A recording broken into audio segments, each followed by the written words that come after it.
Hi, welcome everybody. Thank you for joining the webinar today. My name is Joe Thwaites. I'm an associate in the Sustainable Finance Centre here at World Resources Institute. And I'm joined by my colleagues Jakob Waslander, Li Wanzhu, and Julie Buss. And we're going to be presenting on a calculator that we've done on the Green Climate Fund's replenishment and looking at what different countries might want to contribute.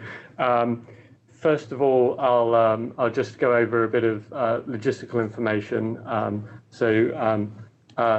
If you're having trouble with the audio, you can get it through computer audio, but you can also, if that's not working, you can dial in via phone. And that's all that information is listed in the webinar confirmation email. Attendees are going to remain in listen-only mode. But if you have any questions along the way, you can please encourage you to submit them. We've left a lot of time at the end to answer any questions that you have. The Q&A is at the top of your screen, or at the bottom. It's at the top in this picture, but you can click on that and then submit any questions and comments. Today's presentation will be recorded and we'll make it available shortly afterwards. So I just wanted to give a very quick bit of background to the Green Climate Fund. It was created in 2010 and it's the largest international fund that's dedicated to fighting climate change. It was the GCF, as it's often known, is at the heart of the grand bargain that underpins the Paris Agreement, that being that developing countries can do more climate action if they receive more support from developed countries. And ensuring a well-funded GCF is therefore critical to maintain momentum behind the Paris Agreement and international climate cooperation more broadly. The fund was capitalized in 2014 with $10.3 billion in pledges. That came from 43 countries, including 9 developing countries, which was really groundbreaking. In its first 4 years of actual operations of funding, it's approved $5.2 billion for 111 projects in 99 countries. This funding's mobilized almost $14 billion in outside finance from both the public and private sector. And these GCF projects are projected to avoid about 1.5 billion tons of CO2 emissions and to increase the resilience of over 310 million people. So in just a few years, the GCF's already been delivering quite remarkable results. When we looked at the GCF compared to some of its peer funds over their first 4 years of operation, the GCF was either above or at the same level of performance as them on almost all of the metrics we looked at. Another sort of important feature of the GCF is that it gives strong representation and equal voice to recipient and contributor countries. So developing countries and developed countries have the same number of board members, 12 each, and that enables them to have an equal say and a shared role in the decision making. So that's just to give you a little bit of background. I'm going to hand it over to Jakob Waslander, who is a senior associate with both the Climate Programme and the Finance Centre here at WRI. And he's going to run through the calculator. And then we also have a very special guest, Kiri Hanks, who's a climate policy advisor with Oxfam. And she's going to briefly present afterwards on the work that Oxfam's been doing in a very similar area to us, and how, what they've found and how it aligns with our work as well. Thank you. Yes, thank you, Joe, and good morning to you all. It's a pleasure to have you at this webinar, and I will outline to you the use of the GCF contributions calculator. And this is quite a current topic given the upcoming week's UNSG's Climate Action Summit, where some contributors may decide to announce their pledge to the Green Climate Fund. And of course, next month, France will host the official pledging session on the 24th and 25th of October in Paris. And that's why we hope to hear also from all the other contributors and other countries what they are willing to pledge to the Green Climate Fund. So the calculator has been as made as an illustration what countries should contribute. It's of course up to the countries themselves in the end what their amount of contribution will be, but we tried to design a calculator, and next slide please, which helps to make resources more predictable. And the predictability of resources is so very important because it gives developing countries really the possibility to strategize and plan their investments better. And what you will see in the calculator is amounts in the end, but the amounts are based on shares. It's a fair share, which was, so it's percentages, which is the key of our calculator. WRI is not advocating a specific amount, a specific target for the replenishment. What we are also trying to explain is that this is a methodology which we think is a good methodology, but it can be changed if participants want. But for us, it's then important that the data which are being used are transparent and are accessible to everybody. And those data will be then applied to all so that the methodology remains a methodology for all participants. Next slide, please. So a very brief note about the indicative minimum threshold. It's the basis of our methodology, and all details you will find on our website. But there are two main criteria which we used. Is the gross national income, and we averaged it over the past 6 years. And we used the cumulative greenhouse gas emissions, and we used two data sets.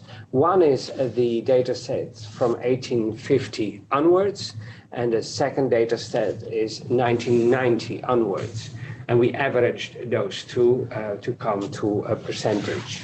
And subsequently, we used those data and then applied a scaling model.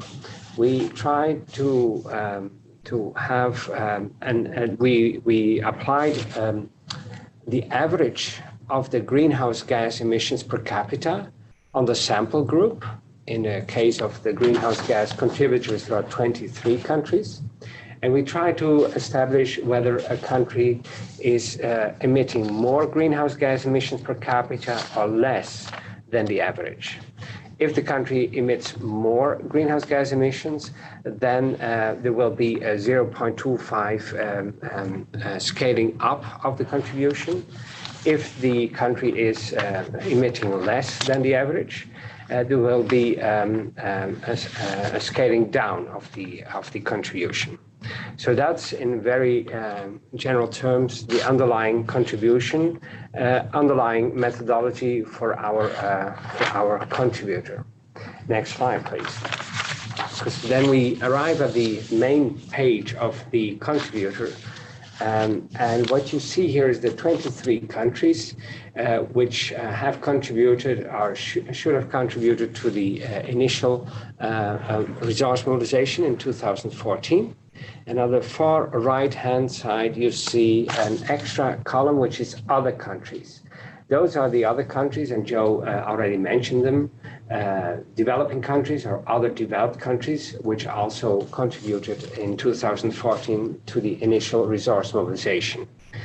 And there is also an option here in this outline to deselect certain countries. So if you want from the 23 countries deselect a certain country which you think will not be able to pledge at this stage, then you can deselect that country.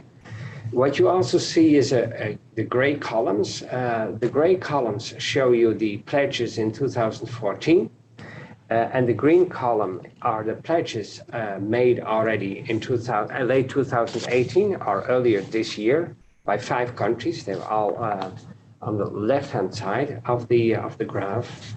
And you see also a slight yellow line, and that is a yellow line which shows which our main scenario would imply as a contribution for countries. Last point on this slide is that in the middle of the page, you'll see an amount of $21.23 billion. And that is the amount which would be reached if all the 23 countries, so none of them would be deselected, would follow the adjusted doubling scenario, which is the main scenario we're using. What this scenario means is that we would encourage all the countries to follow the Norwegian and German and UK and French leadership in doubling their contribution, which they made in 2014 in their own currency. And for those countries which were in our calculator lower than the threshold, the indicative minimum threshold, so whose share was lower than what we thought might be their fair share, then they should first go up to their fair share and then double it. So for certain countries, and there are 14 actually of the 23 contributors, they should do more than just a nominal doubling of their contribution if they would have reach the adjusted doubling scenario. If you have questions, don't hesitate to send them in by mail, because it may be a bit complicated and I'm happy to explain it more in detail. But so 21.23 billion would have been an amount if all the 23 countries would follow an adjusted doubling scenario. And we move to the next slide. If you hover over the main page, you see that countries are popping up, and here we see Sweden popping up. And what you will see is, first of all, a blue star, which shows that Sweden in 2014 was an ambition leader. They pledged more funds to the Green Climate Fund than their minimum threshold would require. So they were really above that threshold, and Sweden specifically was far above that threshold. So they are an ambition leader. And you see here again that the initial pledge in gray from Sweden and the adjusted doubling scenario in orange. And right hand below, you see that you can also present these data in different units. You can present it in US dollars, as it currently is, but also in a percentage of GNI, our US dollar per GHG emissions, our US dollars per capita. And that leads me to the next slide. This is Spain, and we start with the left upper side. That is the key graph, which is in US dollars, and it tells you that in 2014, Spain pledged $160 million. And the second column tells you that they haven't yet pledged for the first replenishment. And the third column tells you that if Spain would follow the adjusted doubling scenario, just a simple doubling would not to pledge 3 million 2014 big developed. So the 300 Spain would be as ambitious as Germany. Then in comparative terms, then they should pledge even more than 390 million. It should move then to 420 million.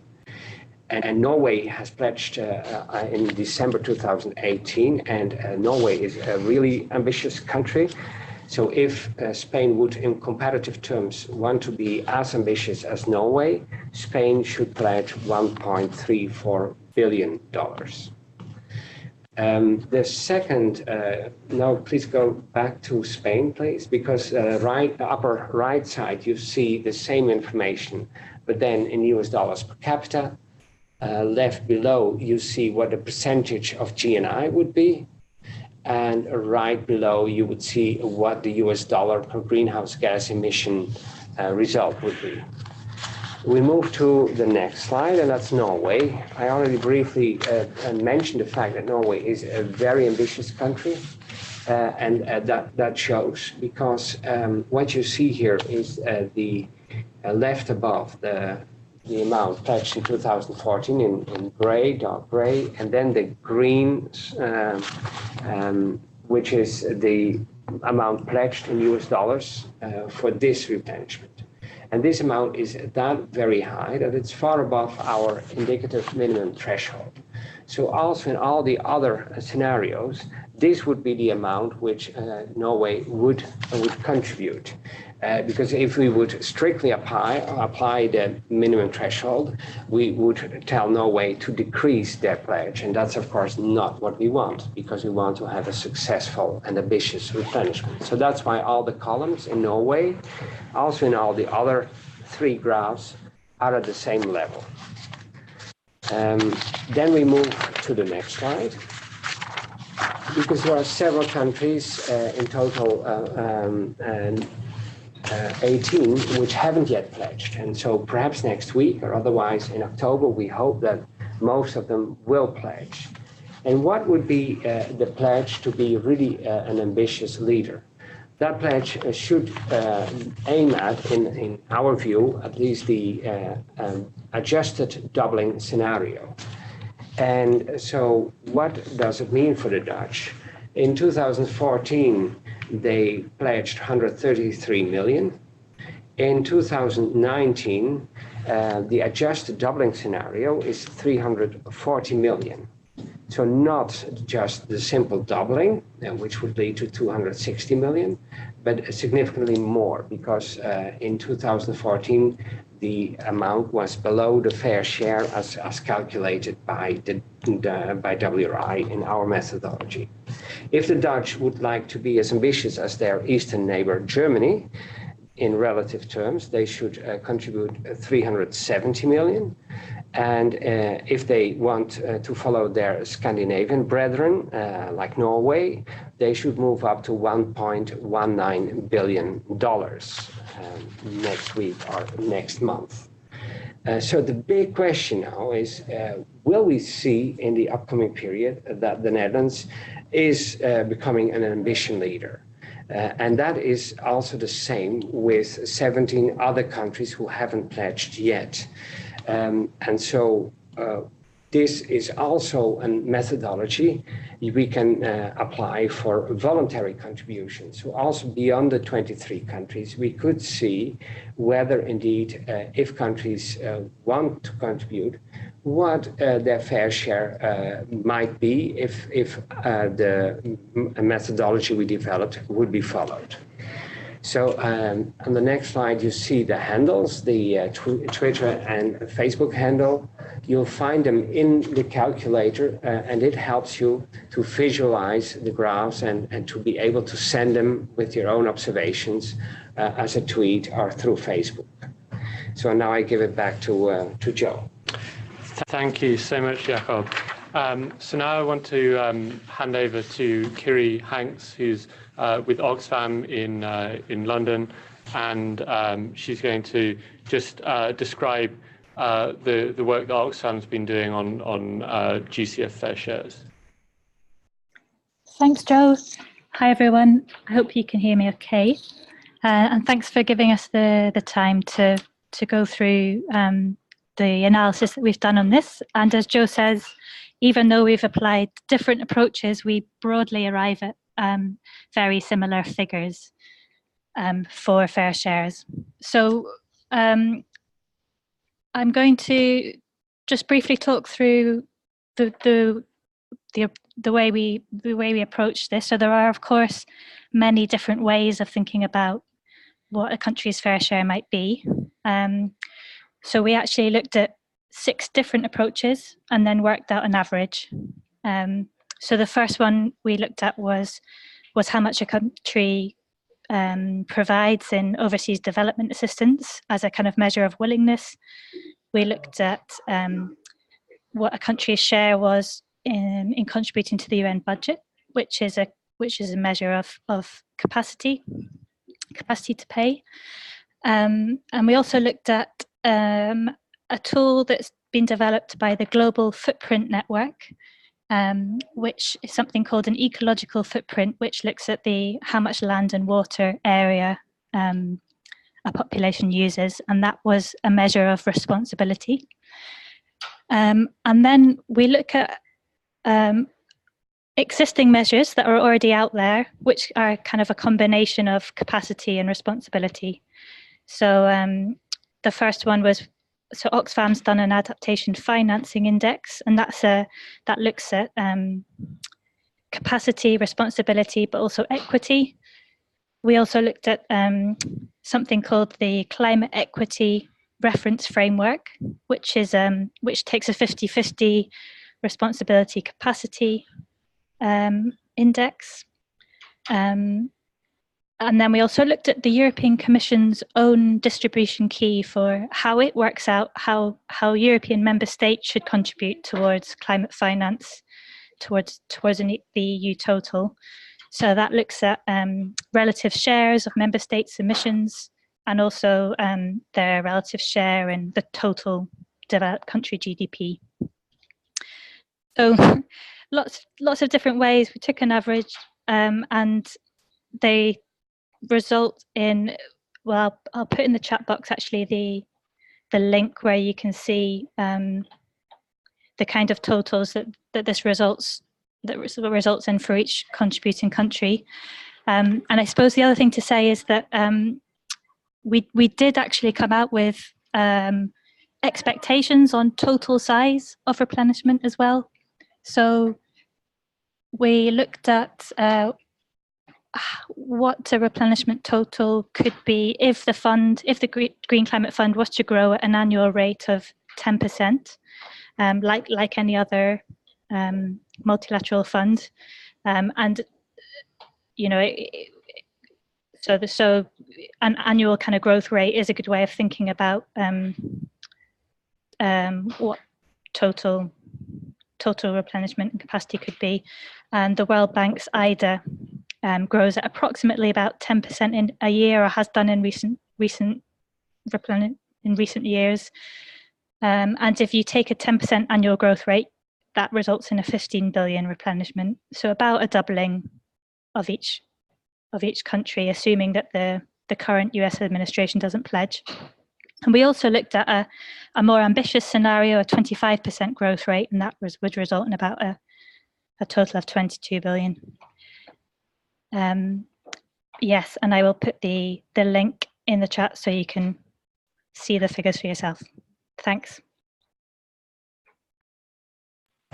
Great, thank you so much, Kieran. Yeah, I mean, I think one of the things that I found really interesting was that when when we both published our analyses around the same time earlier this year, it was reassuring that even though we'd taken different approaches to calculating the total amount, and even though we'd taken different approaches to how you allocate the shares, as Kiri said, that we sort of land in the same area. So I think that sort of ground truths it a little bit and suggests that no matter what you do, if you're looking at the same objective set of data, you really end up with quite a clear indicator that of what each individual country should be doing as a fair share. So now I want to sort of open it up to questions and answers from everyone. So if you have any questions, you can submit them through the Q&A box. If that's not working, you're also welcome to sort of just type it into the chat screen. But I think I want to sort of touch on first of all, while we're waiting for some other questions to come in, Kiri sort of mentioned that the USA has sort of ruled themselves out under the current administration from contributing to the GCF. So to Jakob, I sort of asked, does that mean first that other countries are expected to take over the US share, and then also is, how the replenishment works. It's not a closed off period. So is it possible for then a future US administration, or even the current administration, if they change their minds, to come in and make a contribution? Yeah, thank you, Joe, and also thank you to our colleague from Oxfam for that very helpful presentation. In the meantime, by the way, we show on the screen what the calculator would tell for the share of each of the 23 contributors. So you'll see all 23 countries passing by on your screen. On the US, as it currently stands, the current government will more than likely not engage in the replenishment. That does not mean that in our methodology, the other countries would then take up the US share. You would see that the total amount, if you deselect the US, could also be another country, that then the total amount for the first replenishment would go down, and depending on which country you deselect, it could go down significantly. So if you deselect the US, I think it would decrease with more than $8 billion. And of course, it's up to the policy of contributions, which has to be approved by the board of the Green Climate Fund, whether the window for pledges remains open. It was done for the initial resource mobilization in 2014, so that also later contributions could still count.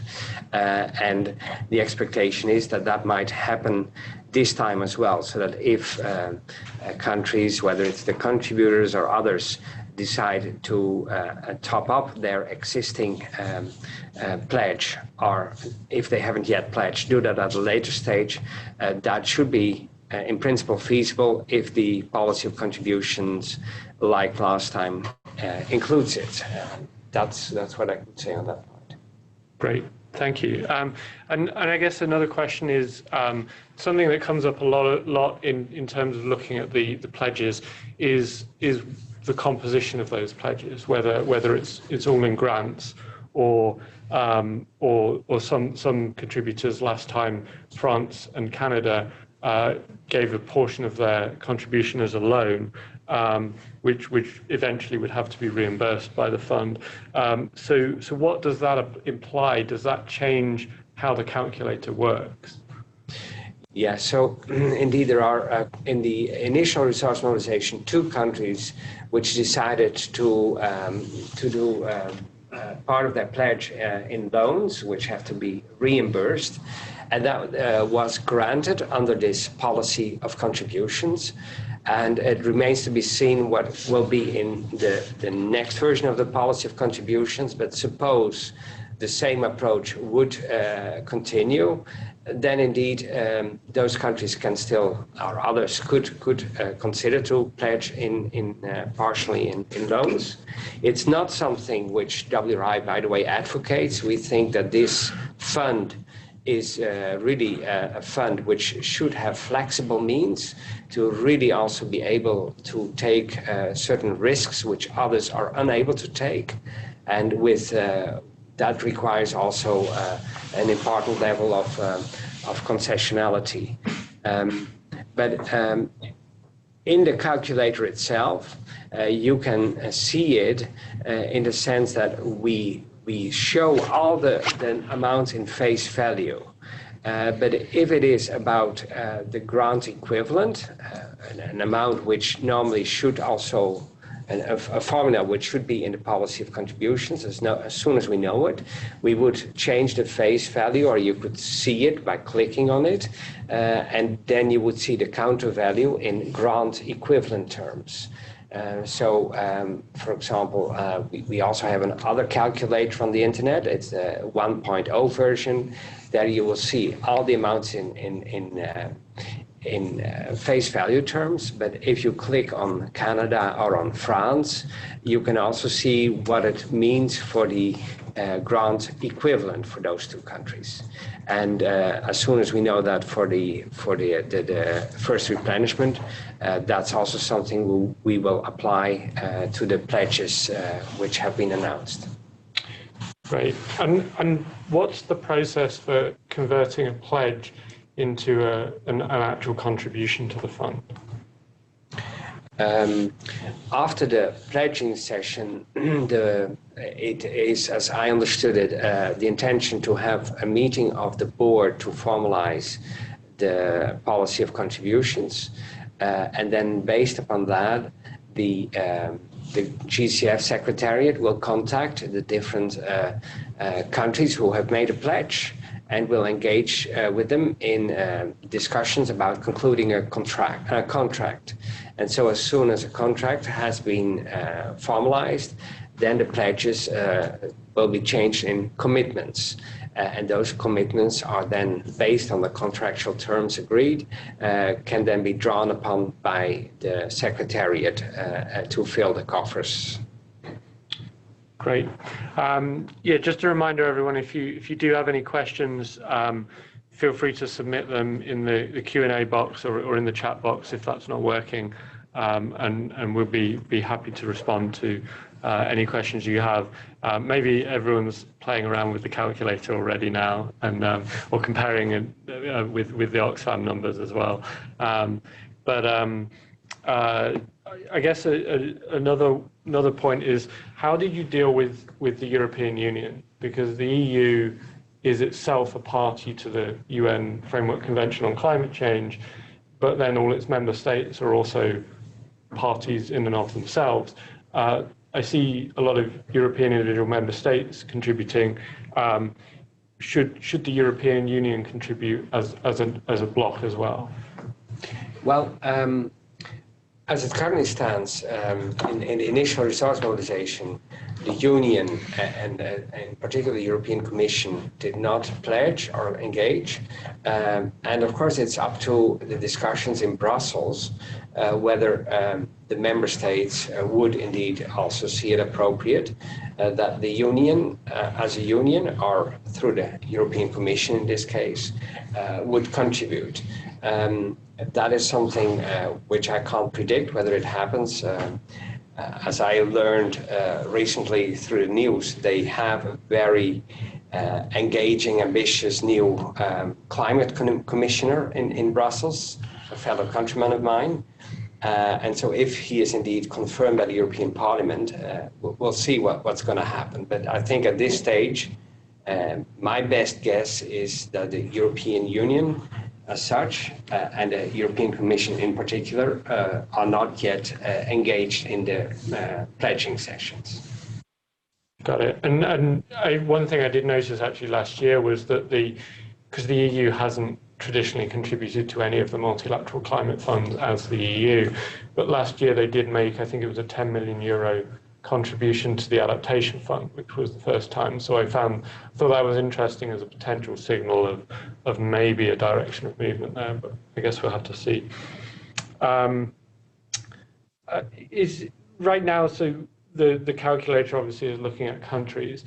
I know for the adaptation fund, they can receive individual contributions. Literally anyone can go on their website, anyone with a credit card at least, can go onto their website and make a donation to the adaptation fund. I know earlier in the year, Greta Thunberg won a prize in Normandy for her climate work, and she split that prize money and sent a portion of it to the adaptation fund, which I thought was really, really cool. My understanding is the GCF right now can't take non-government contributions, but can you explain a little bit more about that? Is there a potential for philanthropy or individuals or private companies to contribute at some point? Yeah, at this stage, the GCF is authorized to engage in pledging and contractual arrangements to make them commitments with nations, with sovereign nations, and also with sub-sovereigns, for example, the city of Paris, and also Belgian regions have made a contribution. But the board hasn't yet agreed on what the policies should be regarding potential philanthropic contributions or contributions from other private entities, whether they are companies or NGOs. So that is something still to be decided upon. But if the board would agree, then of course they should also be able, under those conditions, to contribute. But at this stage, the focus is on countries and sub-sovereign entities. Got it. And is so the calculator is actually, as I think as we said earlier, is contributions calculator 2.0. The first version of the calculator that was up last year that we developed included you could change some of the parameters and you could add in other countries. So right now the calculator shows just the Annex 2 parties, which are 23 countries that are both developed in UNFCCC categorization, but also have formal obligations to contribute to climate finance. There is a bunch of other parties who are in Annex 1, particularly like the economies in transition, Eastern Europe, Russia, that aren't technically obligated to contribute, but may do and may do in the future. And then, of course, there are some major emerging economies. I know the first edition of the calculator included those. Is it possible to expand the methodology to that broader group, and how does that change the picture? Does it radically alter the amounts that the, let's say, traditional developed countries have to contribute? Yeah. Indeed, we have a calculator version 1.0, which gives you the possibility to play with the methodology. You can, for example, also insert a criterion of indebtedness, or select on the greenhouse gas emissions only the one data set, for example, data set 1990 upwards. So you can already play with the different criteria and also play with the scaling. You could, for example, give a higher scaling element. Instead of the standard 0.25, you could make it 0.50 or 0.75. So that also shows that there is flexibility in the methodology. We also had in 1.0, and it's still available on the internet, the possibility to expand the sample countries. The 23 are always in there because, as you already said, Joe, they have a certain obligation under the current arrangements. But you can add, for example, in 1.0, other developed countries, or you can add the other G20 countries, or you can add the developing countries with the highest greenhouse gas emissions. So you can add them, and then you can see what the consequences are. But whatever happens, given the commitment by the Part 2 countries, their share, their contribution is something which they should make. The others, it will be voluntary, so it will not count, for example, to the 100 billion mobilization goal. That will remain separate. So that is something which needs to be borne in mind. But indeed, you can play with it, but then you have to go back to 1.0. Great, yeah. And just a reminder, anyone who has questions on the line, you can submit your question by clicking the Q&A box at the bottom of the screen, or typing it into the chat box, and we'd be very happy to answer them. I guess I have one more question, which is, would you like to see, if not necessarily this exact calculator, but some methodology adopted by the GCF? I mean, probably not for this replenishment, but maybe in future replenishments. Do you think that would be a helpful tool to sort of more formally, as the UN does for their sort of core budget contributions, have a sort of an assessment that sort of benchmarks countries and says this is really what they ought to be doing? Well, I think it's entirely up to the countries. They, in the end, have to decide how much of their climate finance goes where. They can select to do most of it through a contribution through the GCF, through the Adaptation Fund or other channels, also bilateral channels, bilateral climate projects. So that's up to them. But I think it might help for guidance purposes to have something which gives an indication what the fair share should be, a minimum fair share. Because apparently there is a dynamism in certain countries that they can already go far beyond the fair share, like Sweden especially, but also Norway and several other countries, Germany and you name them. There were really 9 ambition leaders last time who were above our threshold.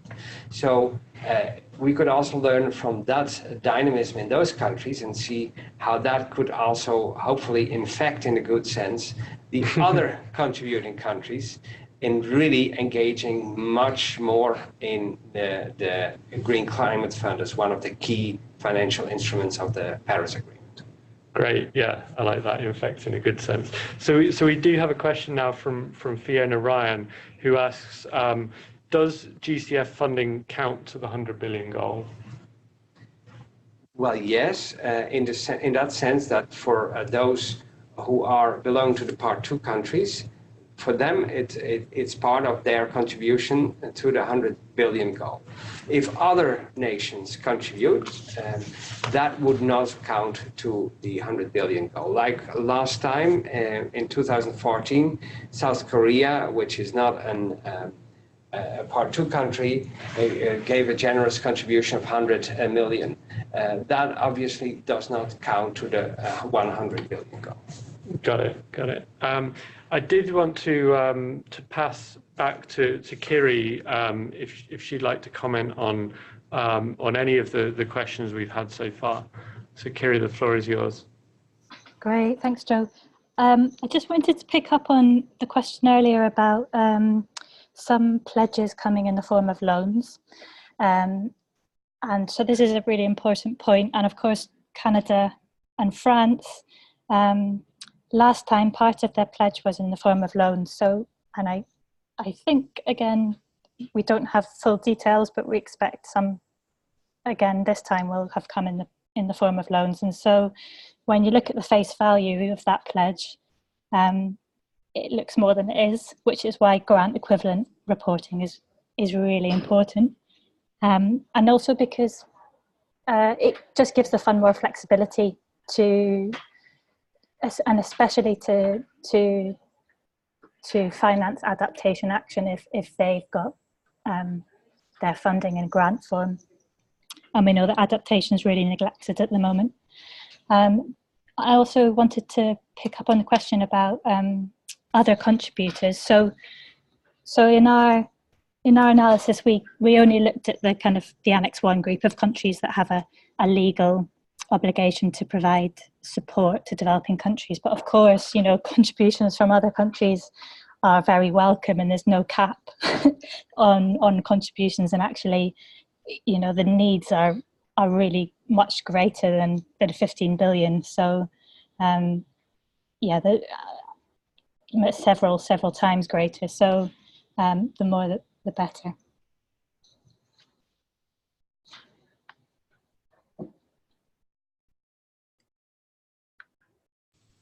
Great, thank you. So I don't see any more questions. I don't know if Jakob, you have any final reflections or indeed from anyone else. Well, my main message is that time is now to really approach your decision makers who are dealing with the contributions to the Green Climate Fund. I think it deserves our support and it needs our support because the Paris Agreement goals are still, they're in reach, but we're getting closer and closer to tipping point. So we really need to make sure that the Green Climate Fund can do its work. And that means also that they must have the means to do it.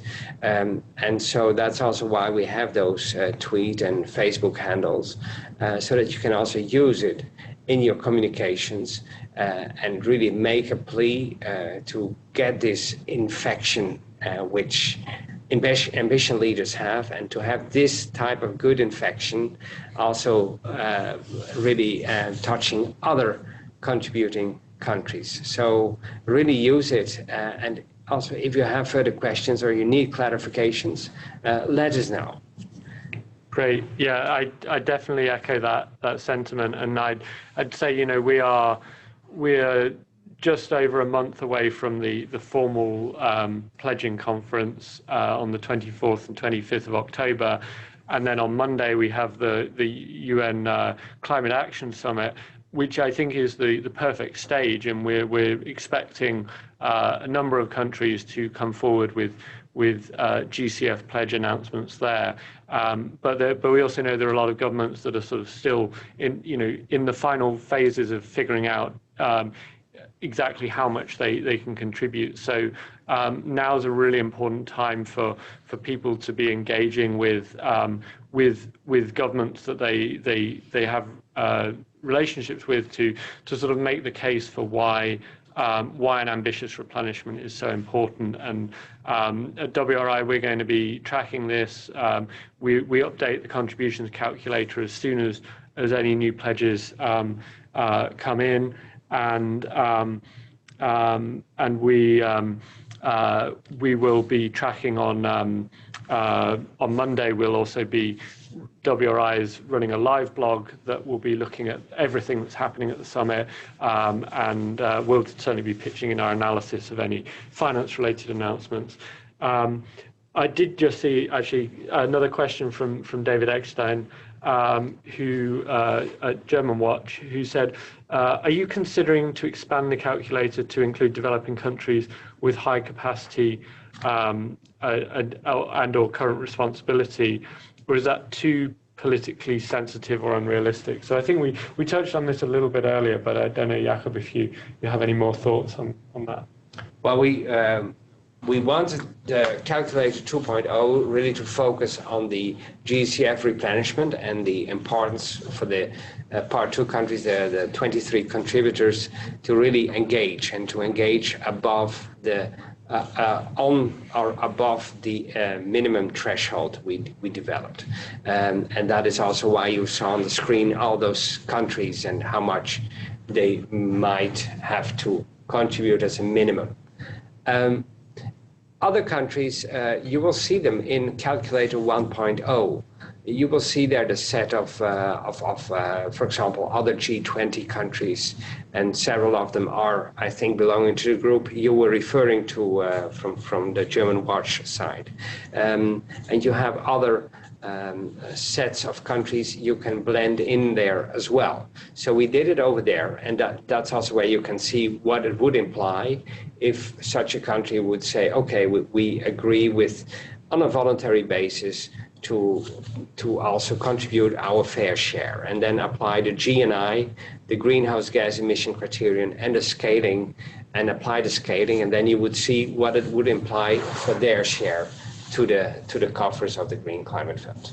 Right, but right now the 2.0 is focused just on those who have the official obligation to contribute.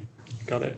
Thanks, David, for the question. And I also just noticed a comment from Johannes Lin, who, if people don't know, he's the facilitator of the GCF replenishment discussion. So he's been doing a lot of work this year, engaging with countries to make the case and to help shepherd the replenishment negotiations forward, and has been doing a great job.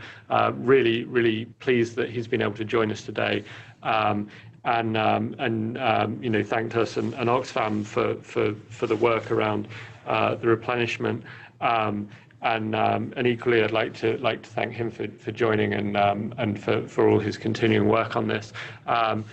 Thanks again to Kiri Hanks from Oxfam for presenting their work, and I'd really encourage everyone to go away and have a read of their analysis as well, and also to sort of have a go with our calculator, see what's up, share it for your countries or countries that you want to sort of put some pressure on, but yeah, as I said, we'll be following this closely. We'll be putting out more blogs and analysis, and really hope everyone can engage and that we can have an ambitious replenishment. But thanks again, everyone, for joining. This concludes the webinar. Thank you.